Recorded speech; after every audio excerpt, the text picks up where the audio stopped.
didn't really think that I just became obsessed with Matt Murdock and his appearance in She-Hulk, watched the episode multiple times, and wasn't gonna make a review for you, right? Because you were wrong.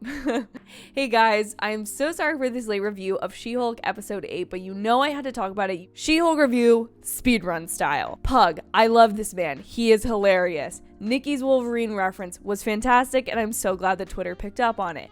The Sokovia Accords being revoked, meaning that anyone that was Team Cap back in 2016 when Civil War came out, like myself, was on the right side of the MCU internal history. Sorry. It was a cooler team. It was a better team. It was the superior team. They were on the right side. Whatever. Moving on. Jen's storyline specifically, because we're going to save the good stuff for last. I love seeing her step into a superhero role. I know she's a reluctant superhero, and I think that's a fun part of her character, but actually getting to see it come to fruition and getting to see not only She-Hulk in the costume, but her in the costume as well, and kind of see her go back and forth in battle. Loved.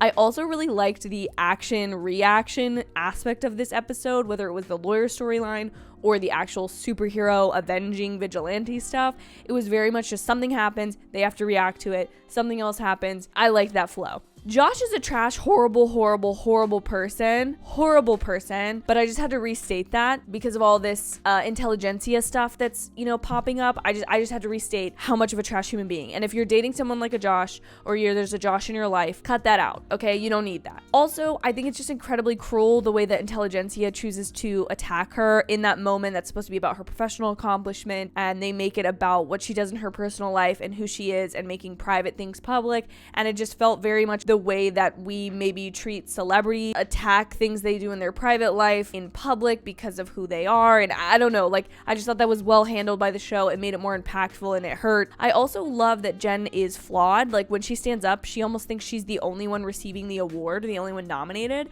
And I feel like that was just a great way to communicate that she is not perfect. She's not the most selfless just because she's a superhero, just because she's a lawyer. She still has issues, and I love her. She feels like such a real character when stuff like that happens, and she kind of has to glance around the room and go, oh, right, other people are winning the awards. It's not just all about me. I like those kind of things in movies and TV shows. It's just such subtle characterization, but it makes you realize just how much work's been done behind the scenes by the actor and the writers to make this character feel real. And now to the man of the hour, Matt Murdock, Daredevil himself, returning. The old theme, crank that up to level 9,000. Gosh, that was so good. That was such a good thing to add in there. The way he says, I'm Daredevil, it very much gave me, but I am the chosen one vibes, from Harry Potter. Just loved that.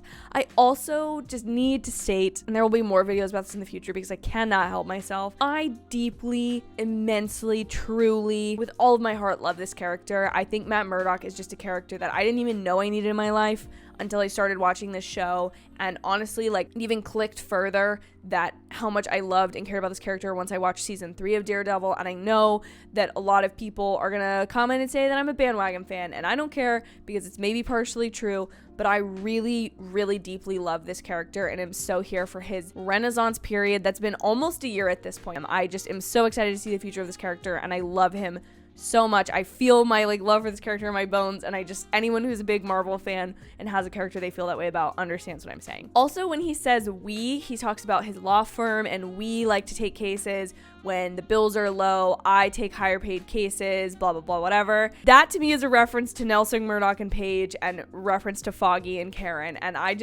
please, Marvel, please, Kevin Feige, please, if you can bring Hugh Jackman back, if you can bring Matt Murdock back, if you can bring Vincent D'Onofrio back, please tell me you can bring Deborah and Eldon back for their perfect portrayals of Karen and Foggy, respectively. Please, just bring them back for this. I also really loved Jen and Matt's chemistry. I was a little nervous when some of the D23 stuff was coming out, saying they almost kissed and things like that. I was I don't know how I feel about this, but I think it worked really effortlessly, and I am on the side, I always will be. Matt is not being ruined, and Daredevil is not being ruined by the MCU. In fact, I think it's making the character richer, that we can see him in these different aspects, and I feel like there's enough that they're leaving to be unspoken and unreferenced canon from the original series. And I really like when Matt gets to be snarky. I like to see that side of him. I feel like we see it with Elektra, and so I love seeing it here in a little bit more of a playful way. And also, like, to me, my headcanon is that any appearances of Matt now are post season 3 of Daredevil, and he isn't in his darker stage that he's in season 3. The end of season 3 has a very light, hopeful ending, and I feel like this is sort of where he's at now in my head. That's my headcanon. You could take it as well. Love the ketchup and mustard line.